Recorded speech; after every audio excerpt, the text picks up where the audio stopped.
أسعد الله أوقاتكم بكل الخير والمودة. أهلا وسهلا بكم. قصتنا لهذا اليوم بعنوان القاضي الحكيم والصناديق الأربعة. يحكى أن شيخا من مشايخ القبائل كان له 4 أبناء.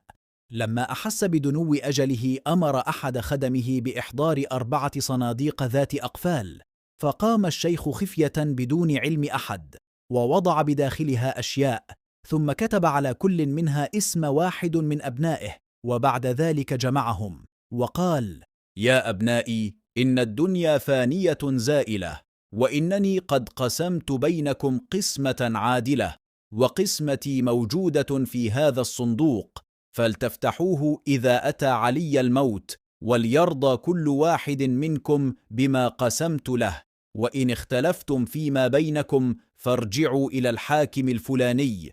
وبعد أيام توفي الشيخ، فاجتمع الأبناء 4، وقال كبيرهم: هيا بنا نفتح الصناديق المغلقة، وليرضى كل منا بقسمته. فلما اجتمعوا وفتحوها، وجد أكبرهم في الصندوق السيف وخاتم الرئاسة والراية، ووجد أخوه الثاني الرمل والحجارة، ووجد أخوه الثالث العظام، ووجد الرابع الذهب والفضة. عند ذلك اختلفوا فيما بينهم، لأنهم طمعوا في نصيب أصغرهم، فتذكروا وصية أبيهم بالرجوع إلى الحاكم المشار إليه، فقالوا: لا بد أن نحتكم إلى القاضي الذي ذكره والدنا، وكان بعيدا عنهم، فأعدوا العدة للسفر إليه، وخرجوا من قريتهم. فلما قطعوا ربع المسافة، فإذا بثعبان صغير معترض أمامهم، فهوى إليه أصغرهم ليضربه، فأخطأه، ففتح فاه حتى كاد يسد الطريق من شدة ثورته، ثم إنهم حاولوا الهرب حتى نجوا. فلما مضى الربع الثاني، وجدوا جملا في أرض جرداء قاحلة، وكان الجمل سمينا لا يظهر عليه جدب أرضه. ثم مشوا قليلا، فوجدوا جملا آخر هزيلا في روضة خضراء يانعة. فلما بقي من المسافة القليل، وجدوا طائرا يطير حول سدرتين، كلما وقع على إحداهما اخضرت ويبست الأخرى، فإذا وقع على اليابسة اخضرت ويبست الأخرى. فأدهشهم هذا الأمر، فذهبوا وهم في حيرة من أمرهم حتى وصلوا القرية التي فيها القاضي، فسألوا عن منزله. فلما طرقوا الباب فتحه لهم شيخ كبير ضعيف البصر، فسألوه عن القاضي هل هو موجود، فقال نعم، وهو أخي الأكبر، وهو في تلك الدار، وأشار إلى دار مجاورة. فذهبوا إليه وهم في دهشة: كيف سيقضي بيننا وهو شيخ هرم فان؟ فإنه لا يستطيع القضاء بيننا. إذا كان هذا أخوه فكيف هو؟ فلما طرقوا الباب فإذا امرأة خجولة، فسألوها عن القاضي، فقالت: نعم، ادخلوا إلى المجلس حتى يأتيكم. فدخلوا عنده، وعند انتهاء القهوة دخل عليهم فسلم، فكان رجلا نشيطا قليل الشيب مكتمل القوة.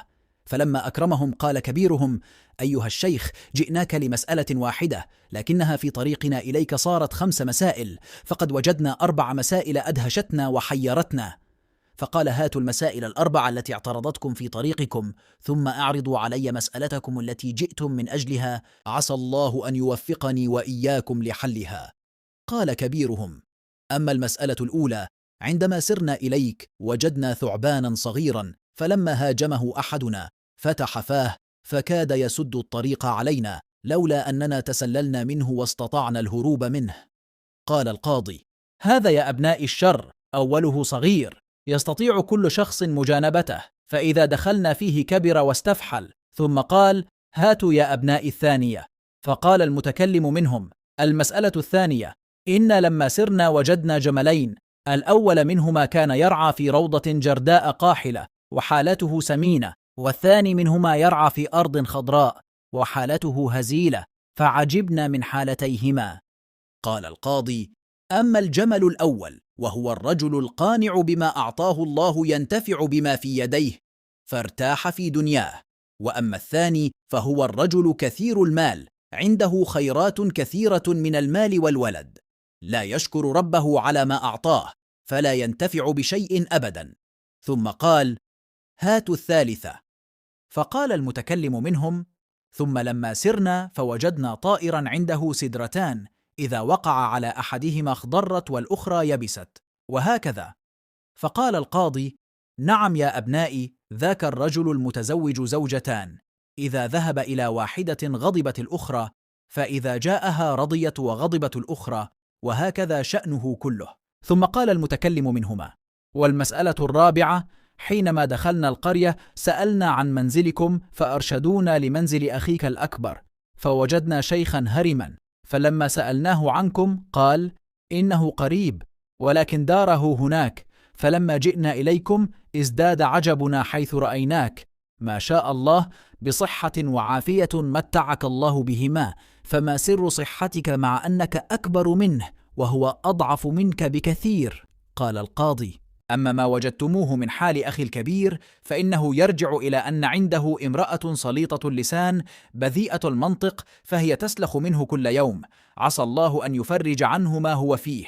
وأما أنا فإنني، والحمد لله على ذلك، أعيش عيشة هنية أسأل الله أن يحفظها علي، فزوجتي صالحة خجولة أمينة، فأنتم جئتم وكنت نائما فلم توقظني حتى جهزت لكم القهوة وكل ما تحتاجونه، ثم أيقظتني فجئت إليكم وأنا نشيط مرتاح، والحمد لله على ذلك، فذلك سر سعادتي.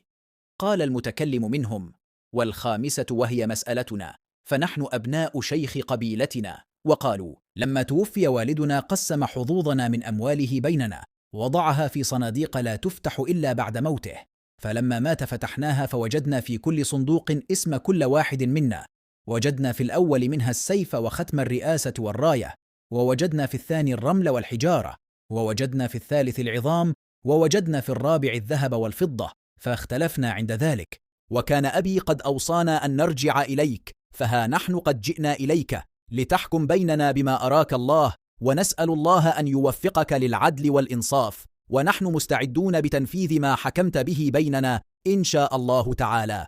فقال القاضي: لقد كان أبوكم حكيما يا أبنائي، فلقد أعطى كل منكم ما يستحقه، فمن كان نصيبه السيف والختم والراية فهو شيخ القبيلة سالف لأبيه، وعليكم السمع والطاعة له، وأن ترجعوا إليه في كل أمر من أموركم، ومن كان نصيبه الرمل والحجارة فله العقار والبيوت والأراضي، ومن كان نصيبه العظام فله المواشي من خيول وإبل وبقر وغنم، ومن كان نصيبه الذهب والفضة فهو أضعفكم، فلا تنسوه عند انتهاء ما لديه من مال.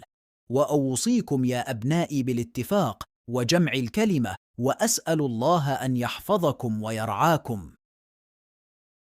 ثم انصرفوا من عنده راضين بما حكم به لهم وما فرض لهم أبوهم.